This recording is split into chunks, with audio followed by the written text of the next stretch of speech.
So just in general, we're going to go through each of the core areas that we currently fund, give you a little overview, and then we want to get feedback specifically about these core areas. The first one is the home buyer assistance, which is the DPA program, which we were just talking about. It's currently $1.5 million, which is down from $2.5 million. We allocated it through a statewide competitive application process. We're currently in year 1 of 2. It's a 2-year grant cycle, so we do that every other year. So the next slide is simply, it's how critical do you think the down payment assistance program is on a scale of 1 to 5? Is it 1, not critical, or 5, very critical? And you can see there's 6 is don't know, or not applicable.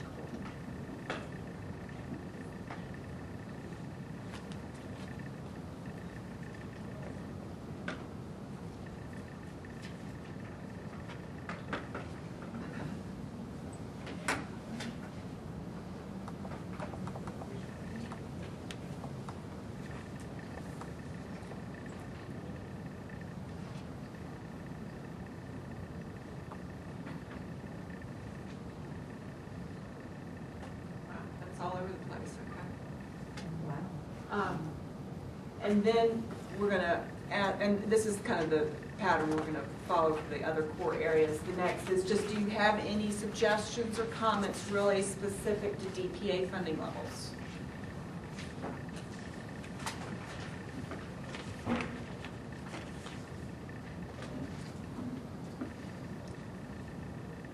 Okay.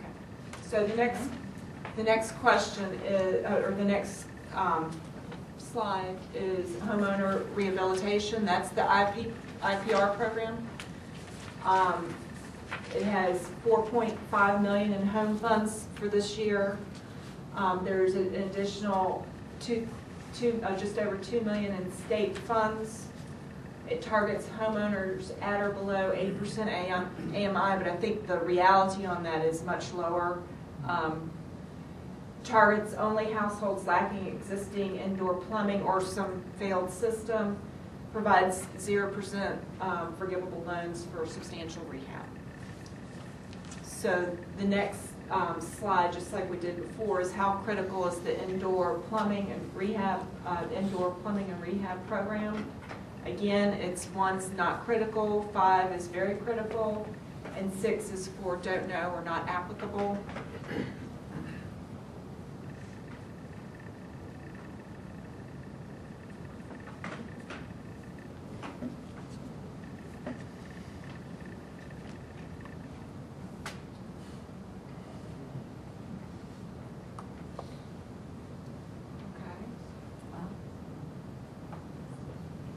Now, do you have any suggestions or comments specific to IPR funding levels?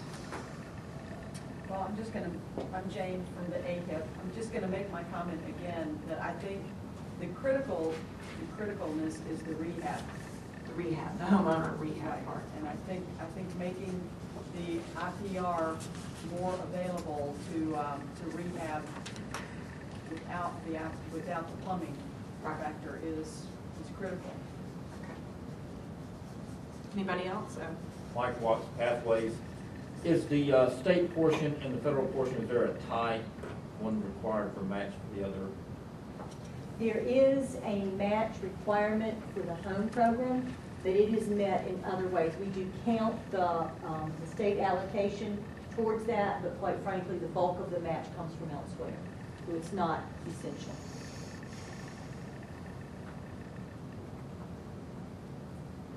Anything else? Okay. Next slide is the rental development. And actually,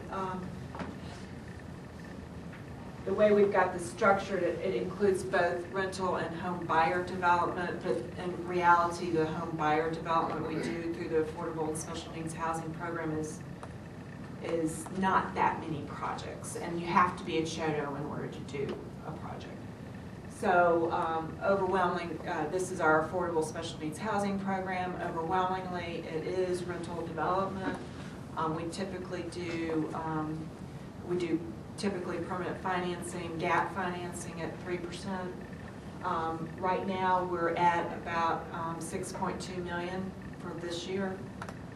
It's statewide quarterly application process, although we do prioritize balance state and non-entitlement areas. There's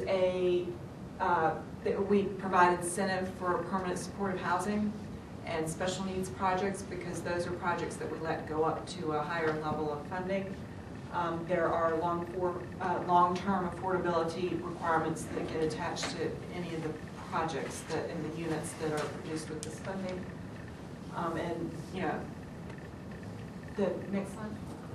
So again, how critical is the affordable and special needs housing program? 1 again is not critical, and 5 is very critical.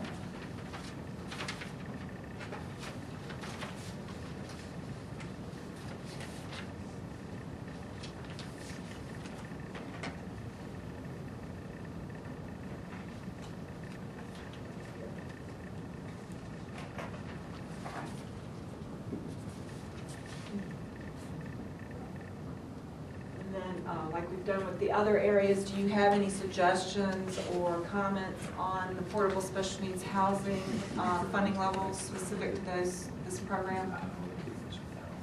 Yes. With Schultz Community Housing Partners, one question that's come up. We've been in some participating jurisdictions, entitlement areas, right, recently that with their funding cuts have now taken their allocation of home and CPG funds for that matter and really gone right into their own Section 8 housing stock, or they've spread them more into community programs of theirs.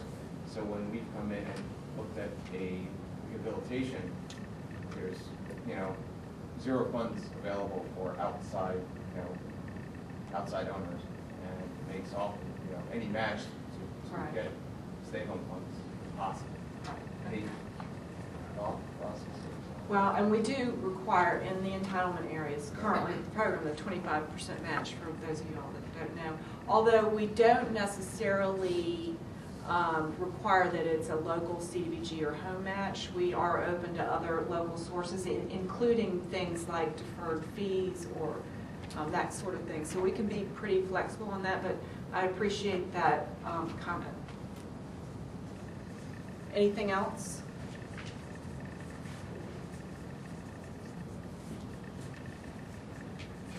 Okay.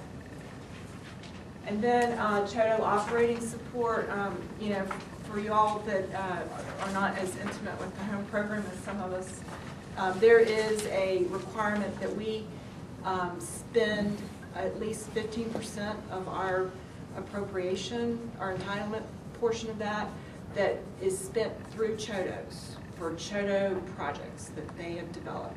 Chodos are nonprofit organizations that do housing, local community development housing production.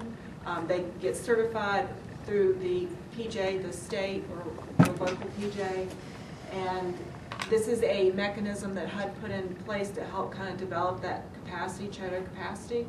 And, you know, and typically it plays a pretty, I think, important role for kind of helping folks through on operational support. It's not project financing. It is truly organizational support.